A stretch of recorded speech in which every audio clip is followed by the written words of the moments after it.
Magandang araw. Nandito tayo ngayon sa Team Young Ballers Developmental Basketball League Championship Game. Ang pinakahintay na laban para sa season na ito. Kasama ko nga pala ang coach ng SABMCTI na si Coach Brian. Coach, tanong ko lang po, ano po ang naging preparation nyo as a team bago ang big game na ito? Yun lang naman yung adjustment namin sa players namin talaga. Kasi kung magiging focus, ever since naman na sumasali kami ng light at liga, yung days talaga, yung adjustment namin. Para pagdating sa practice, bigyan namin ng pansin para pagdating sa game, kung kami nabibigay sa defense namin. Thank you so much. Next question po. Ano po yung pinaka-importante value na gusto nyong matutunan ng players?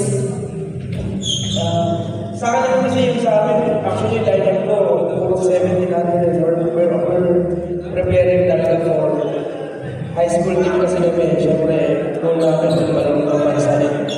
Isa to sa mga part ng program namin na expose talaga sila sa different kinds of teams na makalaban at pagdating ng season ng school namin, medyo gel na sila. Yung chemistry,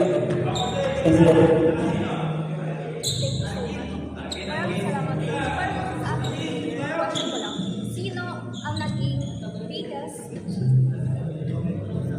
Hello. Ulit ko lang po. Sino ang naging biggest? Hello. Yan. Sino ang biggest inspiration mo sa basketball?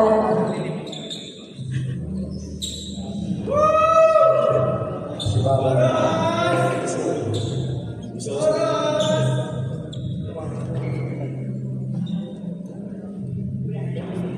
Hello.